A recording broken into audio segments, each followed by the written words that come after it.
नमस्कार साथियों, आज देश जी के ट्रिक में आप सभी का स्वागत है। दोस्तों, जैसा कि आप सभी को पता है, आपकी यूपी पुलिस की परीक्षा 23 अगस्त से 31 अगस्त तक होनी है। तो साथियों, इस वीडियो में मैं आपके यूपी पुलिस एग्जाम्स के लिए जीके जीएस का टॉप 50 महत्वपूर्ण प्रश्नों को कराने वाला हूं, जो कि आपके एग्जाम्स के लिए काफी ज्यादा महत्वपूर्ण रहने वाला है। तो साथियों, इस वीडियो को आप बड़ी ही ध्यानपूर्वक एंड तक जरूर देखिएगा। तो साथियों, आज का पहला प्रश्न है, भारतीय राष्ट्रीय कांग्रेस द्वारा पूर्ण स्वराज की मांग किस अधिवेशन में की गई थी? ऑप्शन है लखनऊ अधिवेशन, कोलकाता अधिवेशन, लाहौर अधिवेशन और ऑप्शन डी है बंबई अधिवेशन है।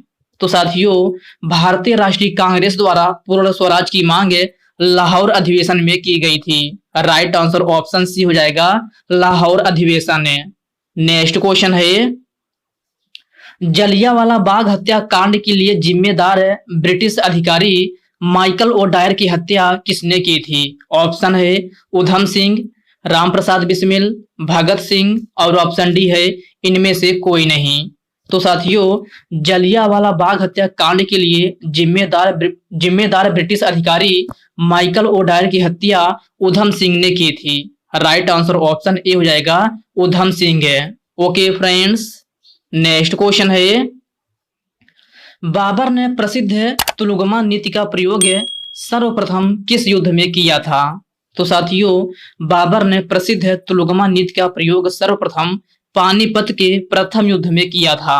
राइट आंसर ऑप्शन डी हो जाएगा, पानीपत के प्रथम युद्ध में। और साथियों, पानीपत का प्रथम युद्ध कब हुआ था? तो साथियों, पानीपत का प्रथम युद्ध 1526 ईस्वी में हुआ था। कब?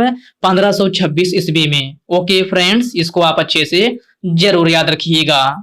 अगला प्रश्न है, जनगणना 2011 के अनुसार सबसे ज्यादा महिलाओं की साक्षरता दर किस राज्य की है? केरल, गुजरात, उत्तर प्रदेश या फिर कर्नाटक है? तो मेरे प्यारे साथियों, जनगणना 2011 के अनुसार सबसे ज्यादा महिलाओं की साक्षरता दर जो है आपका केरल राज्य की है। राइट आंसर ऑप्शन ए हो जाएगा, केरल राज्य। नेक्स्ट क्वेश्चन है, गुजरात विजय की यादगार में अकबर ने किसका निर्माण करवाया था? इसका ऑप्शन है बुलंद दरवाजा, बड़ा इमामबाड़ा, जामा मस्जिद या फिर ऑप्शन डी है इनमें से कोई नहीं। तो साथियों, गुजरात विजय की यादगार में अकबर ने किसका निर्माण करवाया था? तो यह है बुलंद दरवाजा का निर्माण करवाया था। राइट आंसर ऑप्शन ए हो जाएगा, बुलंद दरवाजा।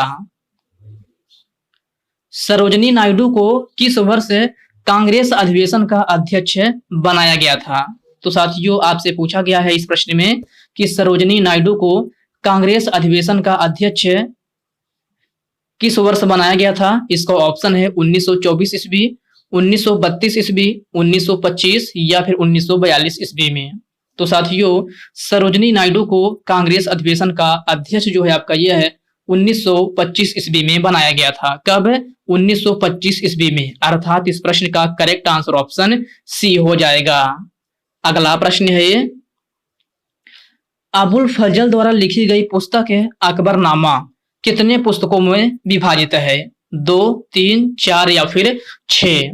तो प्यारे साथियों, अबुल फजल द्वारा लिखी गई पुस्तक है अकबरनामा कितने पुस्तकों में विभाजित है? तो साथियों, यह 3 पुस्तकों में विभाजित है। राइट आंसर ऑप्शन बी हो जाएगा, 3 पुस्तकों में। अगला प्रश्न है, चिपको आंदोलन निम्नलिखित में से किससे संबंधित है? तो प्यारे साथियों, आप बताना है कि चिपको आंदोलन निम्नलिखित में से किससे संबंधित है? तो साथियों, यह पर्यावरण संरक्षण से संबंधित है। राइट आंसर ऑप्शन सी हो जाएगा, पर्यावरण संरक्षण से। किस संवैधानिक संशोधन अधिनियम द्वारा भारत में मतदान की आयु 21 वर्ष से घटाकर 18 वर्ष कर दिया गया था? तो साथियों, आप बताना है कि किस संवैधानिक संशोधन अधिनियम द्वारा भारत में मतदान की आयु 21 वर्ष से घटाकर 18 वर्ष कर दिया गया था? तो साथियों, इस प्रश्न का करेक्ट आंसर ऑप्शन डी हो जाएगा, 61वां संविधान संशोधन। साथियों, 61वां संविधान संशोधन कब हुआ था? तो यह आपका 1989 ईस्वी में हुआ था। कब? 1989 ईस्वी में। ओके फ्रेंड्स, क्लियर है? चलिए बढ़ते हैं नेक्स्ट क्वेश्चन की ओर।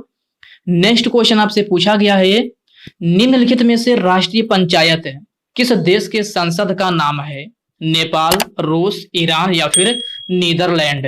तो साथियों राष्ट्रीय पंचायत किस देश के संसद का नाम है? तो यह नेपाल देश के संसद का नाम है। राइट आंसर ऑप्शन ए हो जाएगा नेपाल। ओके फ्रेंड्स, इसको आप अच्छे से जरूर याद रखिएगा।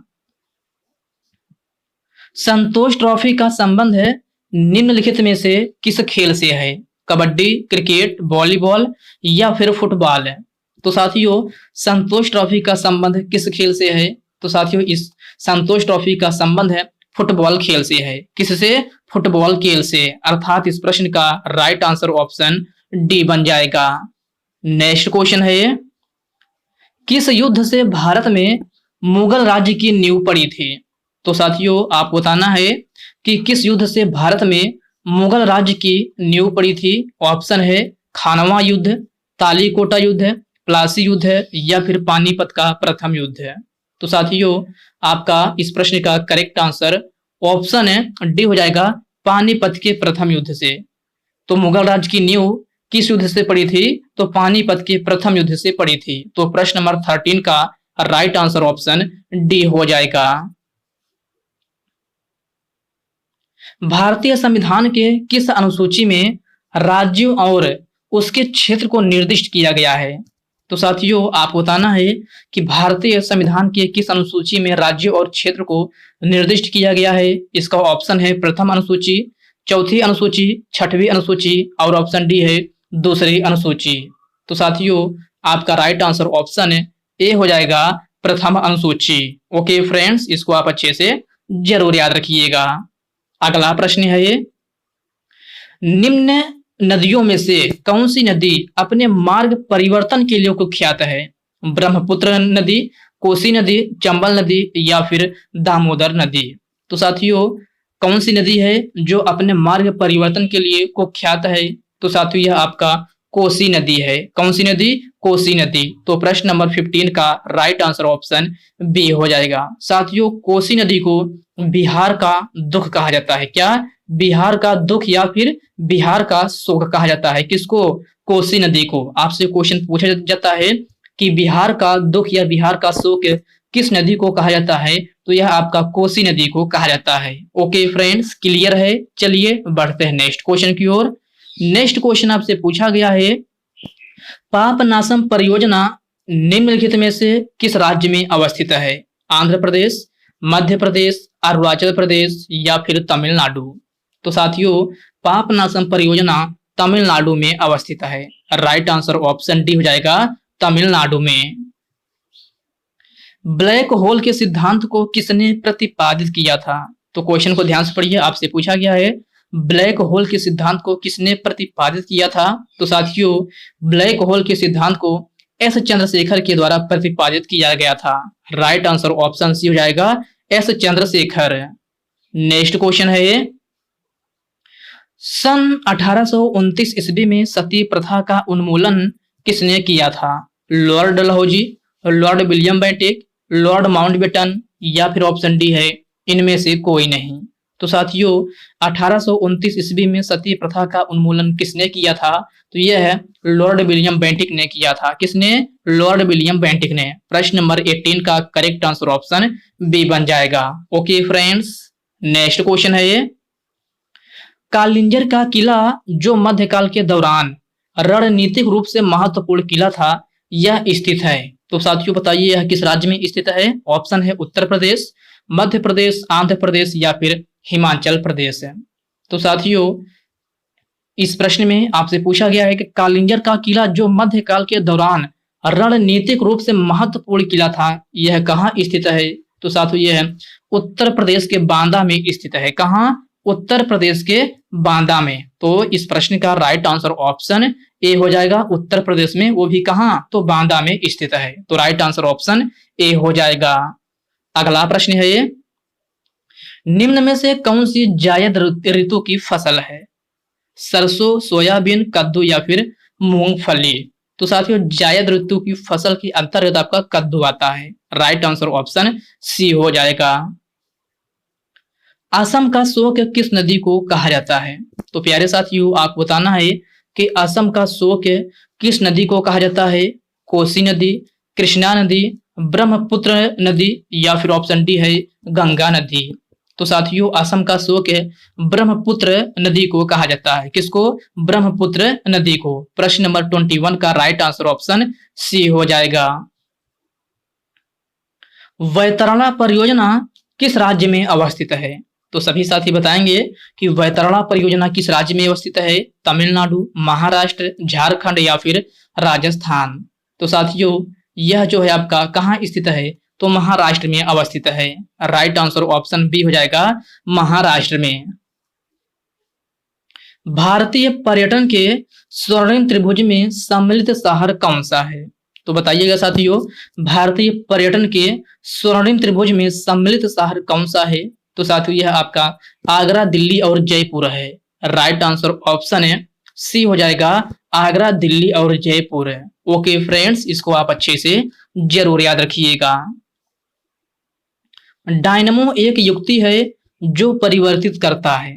तो साथियों डायनमो एक युक्ति है जो परिवर्तित करता है। तो साथियों यह आपका यांत्रिक ऊर्जा को विद्युत ऊर्जा में परिवर्तित करता है। राइट आंसर ऑप्शन है ए हो जाएगा यांत्रिक ऊर्जा को विद्युत ऊर्जा में। ओके फ्रेंड्स, क्लियर है? चलिए बढ़ते हैं नेक्स्ट क्वेश्चन की ओर। नेक्स्ट क्वेश्चन आपसे पूछा गया है, बिसन राष्ट्रीय उद्यान निम्नलिखित में से किस राज्य में अवस्थित है? कर्नाटक, केरल, त्रिपुरा या फिर असम। तो साथियों बिसन राष्ट्रीय उद्यान जो है आपका यह है त्रिपुरा में अवस्थित है। राइट आंसर ऑप्शन सी हो जाएगा त्रिपुरा में। रंगा नदी परियोजना किस राज्य में अवस्थित है? तो साथियों रंगा नदी परियोजना किस राज्य में अवस्थित है? अरुणाचल प्रदेश, गुजरात, तेलंगाना या फिर महाराष्ट्र। तो साथियों यह आपका अरुणाचल प्रदेश में अवस्थित है। कहां? अरुणाचल प्रदेश में। प्रश्न नंबर 26 का राइट आंसर ऑप्शन ए बन जाएगा। बांधवगढ़ राष्ट्रीय उद्यान भारत के किस राज्य में अवस्थित है? राजस्थान, बिहार, हरियाणा या फिर मध्य प्रदेश। तो मेरे प्यारे साथियों बांधवगढ़ राष्ट्रीय उद्यान जो है आपका यह है मध्य प्रदेश में अवस्थित है। कहां? मध्य प्रदेश में। राइट आंसर ऑप्शन डी हो जाएगा। पासी कोंगको किस राज्य की प्रमुख लोक नृत्य शैली है? तो साथियों कहां का है? तो अरुणाचल प्रदेश का है। राइट आंसर ऑप्शन डी हो जाएगा। नेक्स्ट क्वेश्चन है, किस प्रकार की मिट्टी में पानी की अधिकतम मात्रा बनी रहती है? तो साथियों आपको बताना है कि किस प्रकार की मिट्टी में पानी की अधिकतम मात्रा बनी रहती है। ऑप्शन है रेत, गाद, चिकनी मिट्टी या फिर ऑप्शन डी है इनमें से कोई नहीं। तो साथियों किस प्रकार की मिट्टी में पानी की अधिकतम मात्रा बनी रहती है? तो आपका करेक्ट आंसर ऑप्शन सी हो जाएगा चिकनी मिट्टी में। क्या होगा? चिकनी मिट्टी। राइट आंसर ऑप्शन सी होगा। अगला प्रश्न है, अंशी राष्ट्रीय उद्यान किस राज्य में अवस्थित है? मिजोरम, तेलंगाना, मध्य प्रदेश या फिर कर्नाटक है। तो मेरे प्यारे साथियों अंशी राष्ट्रीय उद्यान जो है आपका यह है कर्नाटक राज्य में अवस्थित है। कहां? कर्नाटक राज्य में। तो प्रश्न नंबर 31 का करेक्ट आंसर ऑप्शन डी हो जाएगा। अगला प्रश्न है, भारतीय संविधान के किस अनुच्छेद में उपराष्ट्रपति को हटाने की प्रक्रिया दी गई है? Very very most important question है, स्टार मार्क जरूर लगा लीजिएगा। तो साथियों इसमें आपसे पूछा गया है कि भारतीय संविधान के किस अनुच्छेद में उपराष्ट्रपति को हटाने की प्रक्रिया दी गई है? तो आपका करेक्ट आंसर ऑप्शन डी हो जाएगा अनुच्छेद 67। क्या होगा? अनुच्छेद 67 में जो है भारतीय संविधान का ये अनुच्छेद 67 में जो है उपराष्ट्रपति को हटाने की प्रक्रिया दी गई है। तो प्रश्न नंबर 32 का राइट आंसर ऑप्शन डी हो जाएगा अनुच्छेद 67 है। ओके फ्रेंड्स, क्लियर है? चलिए बढ़ते हैं नेक्स्ट क्वेश्चन की ओर।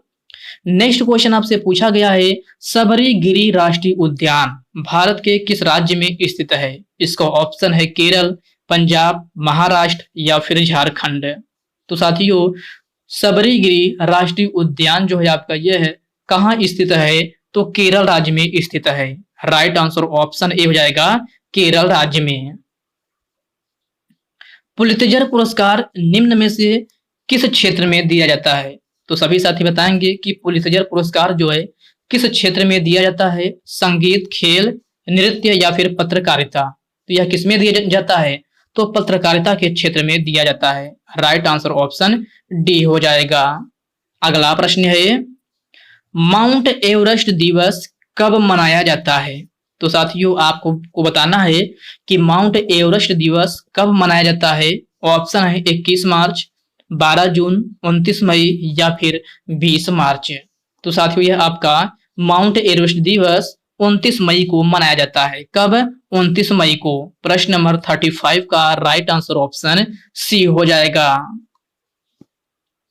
मुगल प्रशासन में मनसबदारी प्रणाली को किसने आरंभ किया था? इसका ऑप्शन है अकबर, बलबन, अशोक या फिर मीर जाफर। तो प्यारे साथियों आपको बताना है कि मुगल प्रशासन व्यवस्था में मनसबदारी प्रणाली को किसने आरंभ किया था? तो साथियों यह आपका अकबर ने आरंभ किया था। किसने? अकबर ने। तो प्रश्न नंबर 36 का राइट आंसर ऑप्शन ए हो जाएगा, अकबर।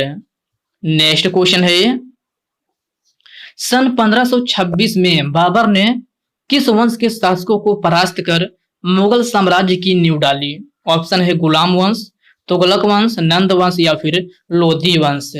तो साथियों इस क्वेश्चन में आपसे पूछा गया है कि सन 1526 में बाबर ने किस वंश के शासकों को परास्त कर मुगल साम्राज्य की नींव डाली थी? तो आपका राइट आंसर ऑप्शन डी हो जाएगा, लोधी वंश। क्या होगा? लोधी वंश इस प्रश्न का राइट आंसर होगा।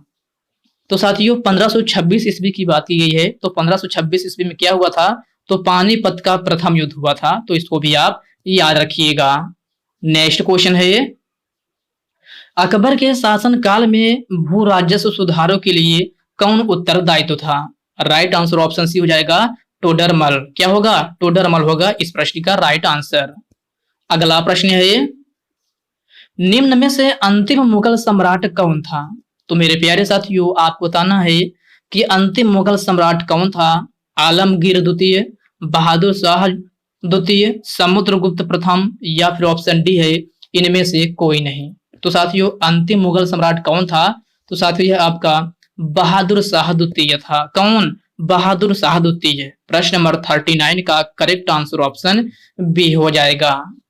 नेक्स्ट क्वेश्चन है, वाइकोम सत्याग्रह निम्नलिखित में से किस राज्य में चलाया गया था? तो साथियों आपको बताना है कि वाइकोम सत्याग्रह निम्नलिखित में से किस राज्य में चलाया गया था। इसका ऑप्शन दिया गया है केरल में, कर्नाटक में, पंजाब में या फिर बिहार में। तो साथियों वाइकोम सत्याग्रह जो है आपका ये है केरल राज्य में चलाया गया था। कहाँ? केरल राज्य में। प्रश्न नंबर 40 का राइट आंसर ऑप्शन ए हो जाएगा। ओके फ्रेंड्स, इसको आप अच्छे से जरूर ध्यान में रखिएगा। नेक्स्ट क्वेश्चन है, भारत के राष्ट्रपति पर महाभियोग की विधि कहां से अपनाई गई है? तो साथियों भारत के राष्ट्रपति पर महाभियोग की विधि कहां से अपनाई गई है? यूएसए से, कनाडा से, फ्रांस से या फिर आयरलैंड से। तो आपका राइट आंसर ऑप्शन ए हो जाएगा, यूएसए से, अर्थात संयुक्त राज्य अमेरिका। तो प्रश्न नंबर 41 का करेक्ट आंसर ऑप्शन ए हो जाएगा। लोकसभा का सचिवालय निम्न में से किसके द्वारा नियंत्रित होता है?